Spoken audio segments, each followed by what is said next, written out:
Dear students, ये transportation problem को solve करने का एक और मेथड है जिसका नाम है वोगल्स अप्रॉक्सीमेशन मेथड।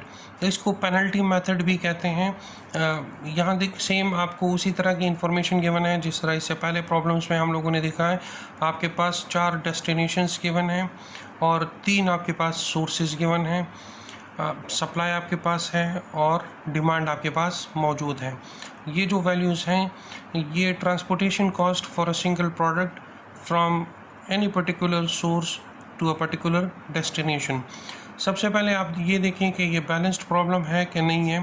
तो 300 प्लस 400 प्लस 500 इससे आता है 1200 और 250 plus 350 plus 400 plus 200 it also makes 1200।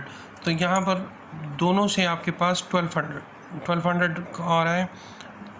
That means this is a balanced transportation problem. अब देखिए इसको हमने सॉल्व करना है यूजिंग वोगल्स अप्रॉक्सीमेशन मेथड। मैंने आपको पहले भी बताया इस वोगल्स अप्रॉक्सीमेशन मेथड को पेनल्टी मेथड भी कहते हैं। तो देखें इसको सॉल्व करने का तरीका सेम यही टेबल यही वैल्यूज़ मैंने इधर भी रिप्लेस कर दी हैं। ठीक है, अब देखें रो वाइज जो सबसे मिनिमम 2 वैल्यूज़ हैं उनको आप एक दूसरे से सब्ट्रैक्ट कर दो। देखो पहली रो में मिनिमम वैल्यू इज़ 1 और उसके बाद है 3, तो 3 माइनस 1 इज़ 2। ये 2 आप इधर इसके सामने लिख दें। This 2 is basically the penalty for this row. इसी तरह यहाँ पर आप देखें जो मिनिमम है दैट इज़ 2 एंड 5। तो 5 और 2 के दरमियान डिफरेंस कितना है, 3 का है, तो आप इधर 3 लिख दें।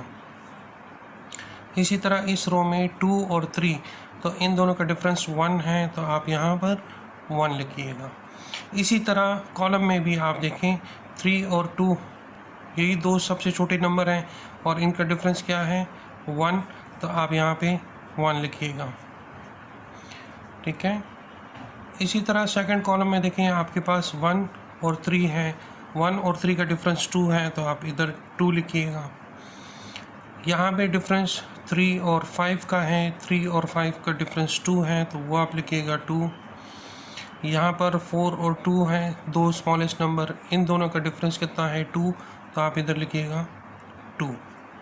अब ये जो पेनल्टीज़ आपने कैलकुलेट की हैं इसमें से जो मैक्सिमम पेनल्टी होगा आपने वो जिस भी कॉलम में हो और जिस भी रो में हो आपने वहाँ से स्टार्ट करना है।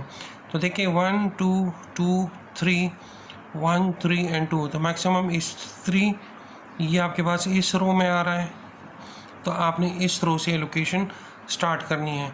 कहाँ पर एलोकेशन करनी है, अब इस रो में से जो सबसे मिनिमम वैल्यू होगी उसमें आपने एलोकेशन करनी है। तो सबसे मिनिमम वैल्यू ये 2 है, तो आपने एलोकेशन यहाँ पर करनी है।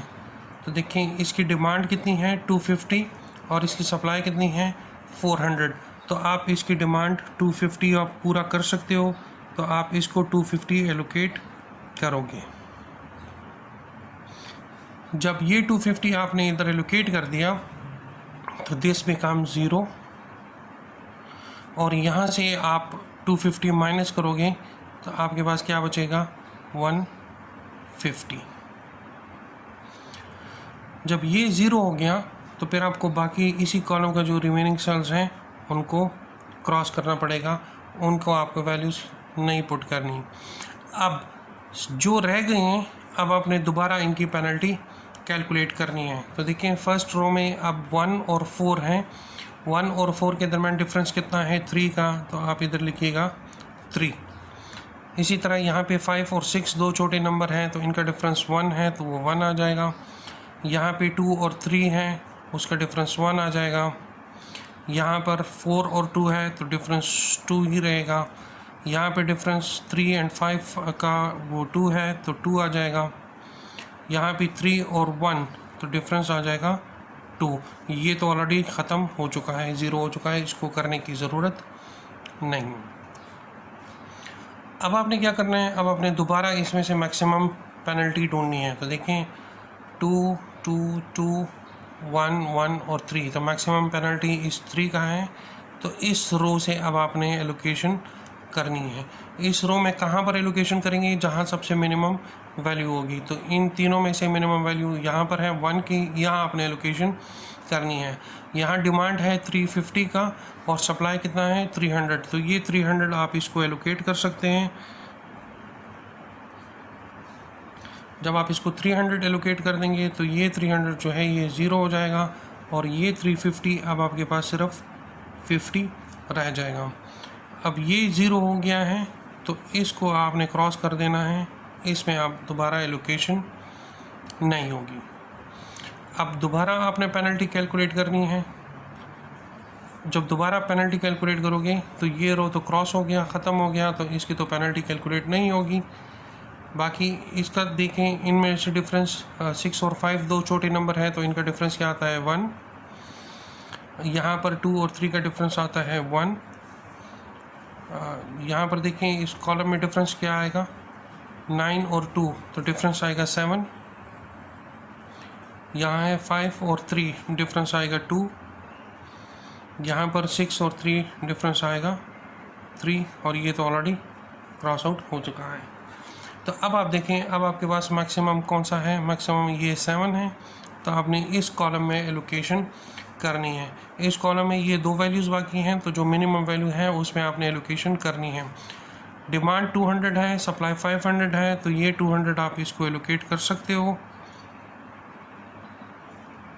जब ये 200 आप एलोकेट करोगे तो ये 200 बिकम 0 और ये 500 जो है ये अब बन जाएगा 300।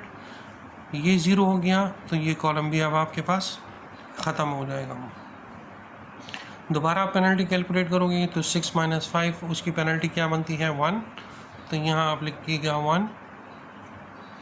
ये तो ऑलरेडी ख़त्म हो चुका है। यहाँ पर क्या है 3 और 3, इसका डिफरेंस क्या आएगा 0। इसी तरह अब कॉलम में देखें, कॉलम में चूँकि ये अब ख़त्म हो चुका है, ये 0 हो चुका है, तो ये 0 आएगा, ये तो क्रॉस हो गया। यहाँ 5 और 3 का डिफरेंस 2 आएगा और यहाँ 6 और 3 का डिफरेंस 3 आएगा और ये ख़त्म हो चुका है। तो मैक्सिमम पेनल्टी आपके पास कौन सी आ रही है, वो 3 की आ रही है।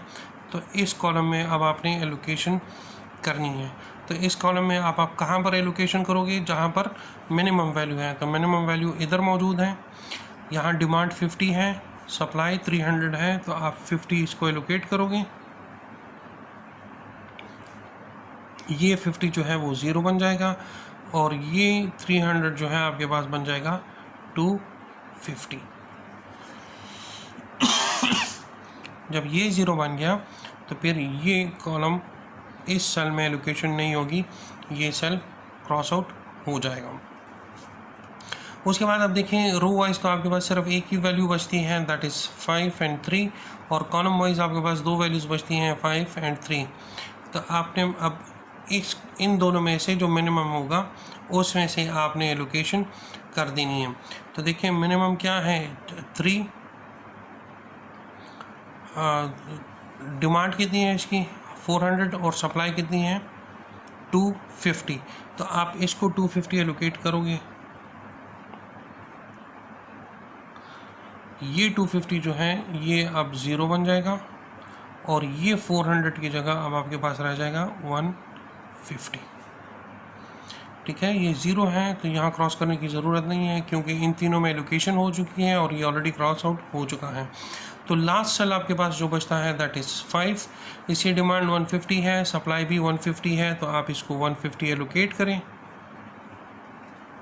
ये 150 भी 0 बन जाएगा और ये 150 भी 0 बन जाएगा। तो देखें आपकी तमाम डिमांड वो भी 0 बन गई हैं और तमाम सप्लाई भी 0 बन गया है। अब आपने क्या करना है, अब आपने इसका मिनिमम ट्रांसपोर्टेशन कॉस्ट मालूम करना है। तो वो कैसे होगा, इस 1 को 300 के साथ मल्टीप्लाई करें, इस 2 को 250 के साथ मल्टीप्लाई करें, 3 multiply by 50, 3 multiply by 250, 5 multiply by 150 और 2 मल्टीप्लाई बाई 200। इनका जो रिज़ल्ट आएगा उनको आपस में ऐड कर दें, आपके पास मिनिमम ट्रांसपोर्टेशन कॉस्ट निकल आएगी। कैलकुलेट करें, देखिए क्या रिज़ल्ट आता है। जब आप इन तमाम वैल्यूज़ को आपस में ऐड करेंगे तो आपके पास रिज़ल्ट आएगा 2850।